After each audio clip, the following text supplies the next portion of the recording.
Hello and welcome to White Glove Reviews. In this video, we're going to be taking a look at the Zero Tolerance 0350. And this is an assisted opening knife. And it's really neat. This is a cool knife. And it has a lot of good things going for it. First of all, there's a flipper back here on the back. And if you press relatively lightly down on it, the knife will flick open. And the box says, I don't know if you can see it or not, it says a real beast. And this is exactly what this knife feels like. It feels impressive and it feels very solid. And it feels really good in your hand. The blade itself is made of S30V steel, and I'll include a link in the description that talks about the different materials, like different steel qualities and that kind of thing, if you want more information about that. Now, this has a liner lock right here, and you push in the liner lock, and it closes. It also has a thumb stud, where I found personally that it's a little bit more difficult to flick open with the thumb stud than it is using the flipper. But, by the way, I didn't mean to talk about it this early in the video, but you have also just seen my big issue with this knife. And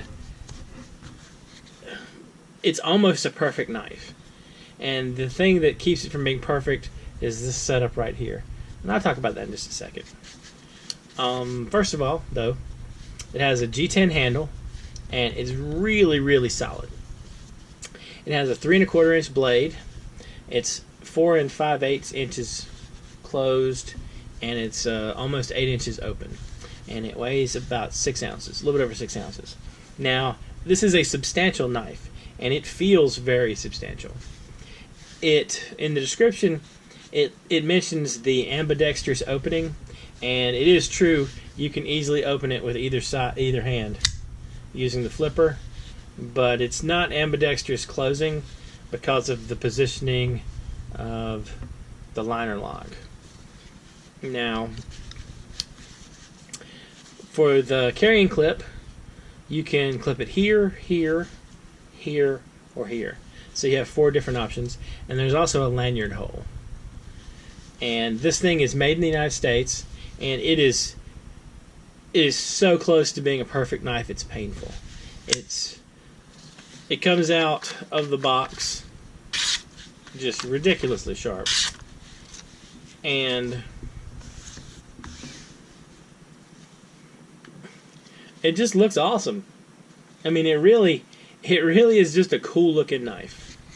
The problem with this knife, though, is the flipper right here interferes with the liner lock. And what I mean by this is if you use your thumb on the liner lock, when you push in, it's going to sort of squish your thumb a little bit. And it's really obvious with my gloves.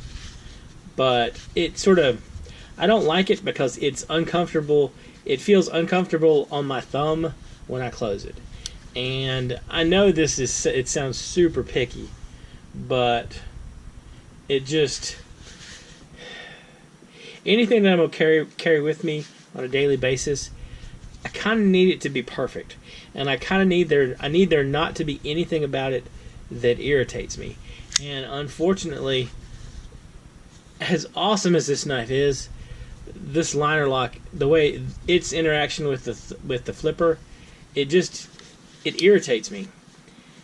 It's not natural the way you have to close it to avoid getting your finger pinched or your thumb pinched with the flipper.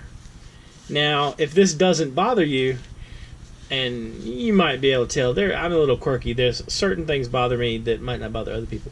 If this does not bother you, this is an awesome knife. And it's super fun to play with. It has a very gratifying noise and feel when you flick it open. But the carefulness that I have to take when I close it, it just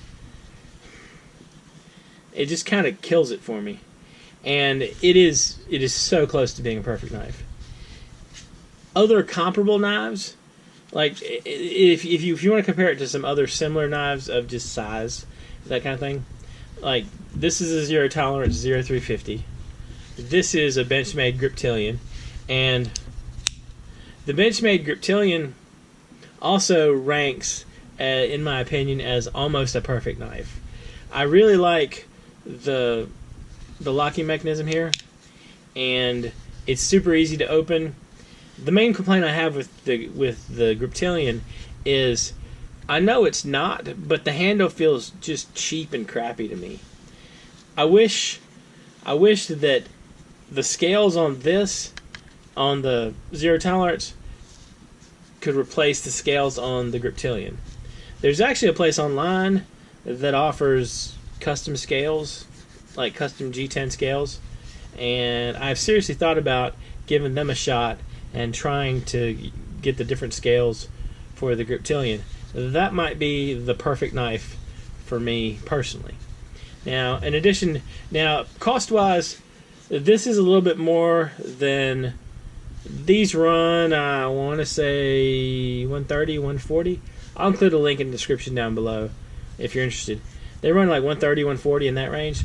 This one runs closer to $100, and maybe a little bit more.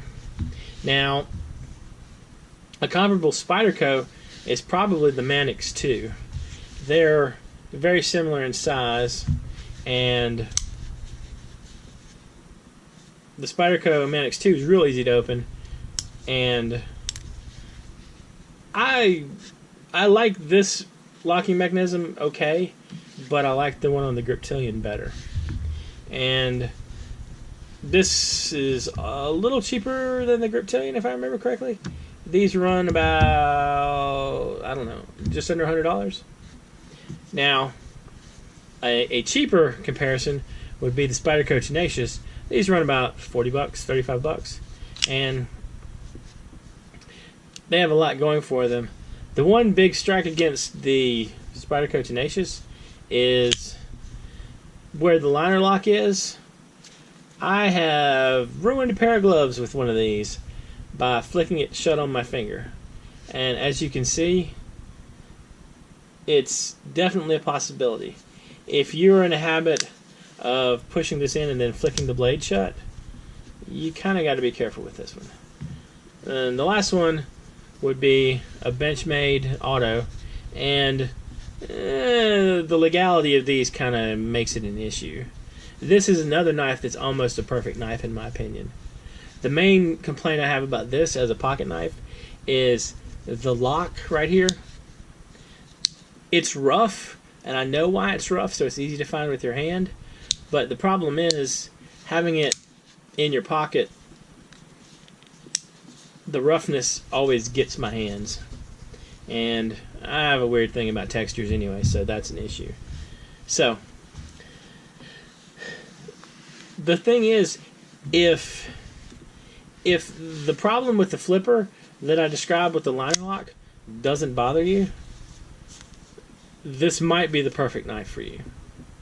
It's nearly a perfect knife anyway, and it feels very comfortable in your hand. Now, one thing I do want to point out is if you're left-handed, this is going to feel less comfortable in your hand. And the reason for that is there's like a slight slant right here where it feels more natural this way to me than it does holding it this way. There's not a lot of difference. The difference is very subtle, but I did notice it when I was handling it.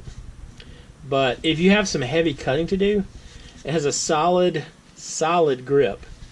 And the other thing is, one of the good things about the flipper is the flipper provides a stop right here, so there's less chance of your finger sliding up and running into the blade. So I mean, it's one of those knives you can firmly get a grip on it, and it has no play in it. It's a really good knife. And if it weren't for it, the problem with my issue with the flipper and the pinching of your thumb right here is I don't know how it could have been designed to not have that happen, because the flipper's I mean, like, it's an amazingly well designed knife, and the flipper, the designer even factored it in so it would provide a catch for your finger. So if you're looking for a knife and you're looking for a good quality knife that can take a beating, I think this is a winner. As long as you can get past my pet peeve of the liner lock and the flipper interaction. Anyway, if you have any questions, or you have any suggestions, or if you happen to own one of these and think it is the best thing ever, or you don't like it, please leave a comment below. If you've enjoyed this video, please like and subscribe. And if there's anything that you'd like me to review, just leave a comment down below.